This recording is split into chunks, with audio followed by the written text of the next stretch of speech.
Remue ménage. Remue ménage.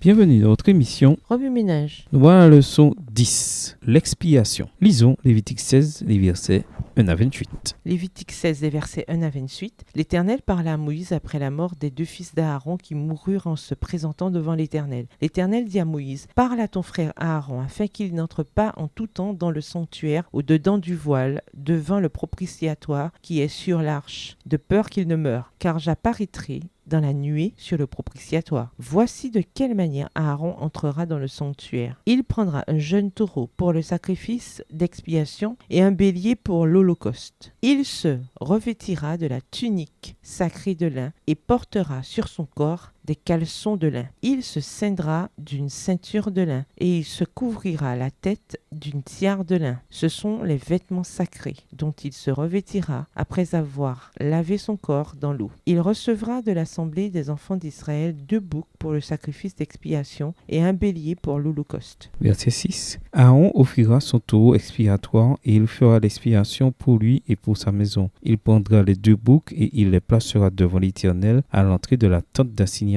Aaron jettera le sceau sur les 2 boucs, un sceau pour l'Éternel et un sceau pour Azazel. Aaron fera approcher le bouc sur lequel est tombé le sceau pour l'Éternel et il offrira un sacrifice d'expiation. Et le bouc sur lequel est tombé le sceau pour Azazel sera placé vivant devant l'Éternel afin qu'il serve à faire l'expiation et qu'il soit lâché dans le désert pour Azazel. Verset 11. Aaron offrira son taureau expiatoire et il fera l'expiation pour lui et pour sa maison. Il égorgera son taureau expiatoire. Il prendra un brasier plein de charbon ardent ôté de dessus l'autel devant l'Éternel et de 2 poignées de parfum odorifant en poudre. Il portera ces choses au-delà du voile. Il y mettra le parfum sur le feu devant l'Éternel afin que la nuée du parfum couvre le propitiatoire qui est sur le témoignage et il ne mourra point. Il prendra du sang du taureau et il fera l'aspersion avec son doigt sur le devant du propitiatoire vers l'Orient. Il fera avec son doigt 7 fois l'aspersion du sang devant le propitiatoire. Il égorgera le bouc expiatoire pour le peuple et il emportera le sang au-delà du voile. Il fera avec ce sang comme il l'a fait avec le sang du taureau. Il en fera l'aspersion sur le propitiatoire et devant le propitiatoire. Verset 16. C'est ainsi qu'il fera l'expiation pour le sanctuaire à cause des impuretés des enfants d'Israël et de toutes les transgressions par lesquelles ils ont péché. Il fera de même pour la tente d'assignation qui est avec eux au milieu de leur impureté. Il n'y aura personne dans la tente d'assignation lorsqu'il entrera pour faire l'expiation dans le sanctuaire jusqu'à ce qu'il en sorte. Il fera l'expiation pour lui et pour sa maison et pour toute l'assemblée d'Israël. En sortant, il ira vers l'autel qui est devant l'Éternel et il fera l'expiation pour l'autel. Il prendra du sang du taureau et du bouc, et il en mettra sur les cônes de l'autel tout autour. Il fera avec son doigt 7 fois l'aspersion du sang sur l'autel. Il le purifiera et le sanctifiera à cause des impuretés des enfants d'Israël. Lorsqu'il aura achevé de faire l'expiation pour le sanctuaire, pour la tente d'assignation et pour l'autel, il fera approcher le bouc vivant.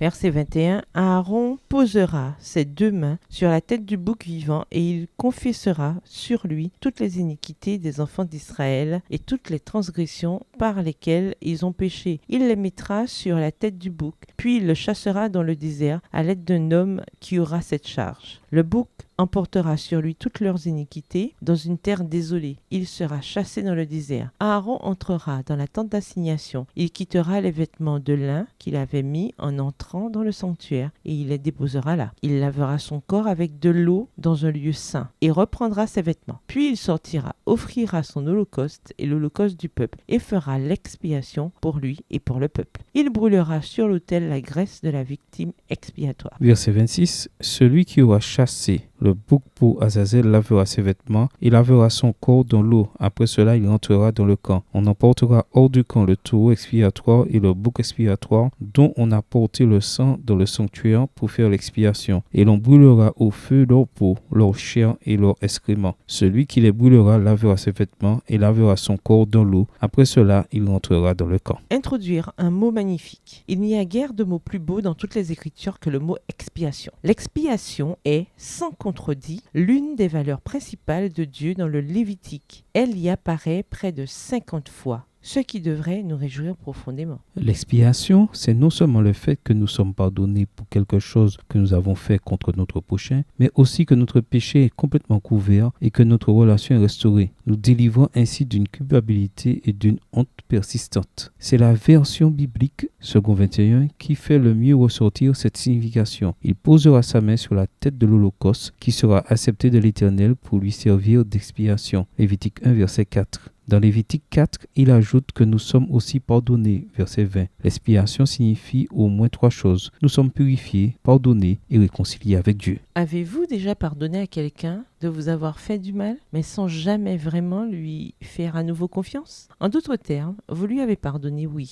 mais une véritable amitié n'était plus envisageable? L'expiation, ce n'est pas ça. L'expiation permet de réunir deux parties qui étaient divisées comme si elles n'avaient jamais été séparées. En d'autres termes, elle inclut le pardon, mais offre bien plus encore, une amitié restaurée avec Dieu. Le mot hébreu pour expiation signifie apaiser, pacifier, couvrir, purifier. Par conséquent, l'expiation, c'est le fait d'avoir nos péchés purifiés et couverts si parfaitement que notre relation autrefois brisée avec Dieu est complètement restaurée. Extrait de Preaching Christ from Leviticus Foundations for Expository Sermons, prêcher le Christ à partir de Lévitique, fondement pour un exposé, de William B. Herdmans, page 49. Jésus est mort pour que nous puissions recevoir les dons de la vie éternelle, du pardon, de la pureté et d'une relation restaurée avec Dieu. Remue-ménage. Lisez Lévitique 16, des versets 1 à 28 à partir de la version biblique de votre choix. Si vous êtes pressé, écrivez Lévitique 16, verset 16. Vous pouvez également réécrire le passage avec vos propres mots, tracer les grandes lignes du chapitre ou en faire une caractéristique. Au revoir. Et à demain si Dieu veut. Remue ménage. Remue ménage.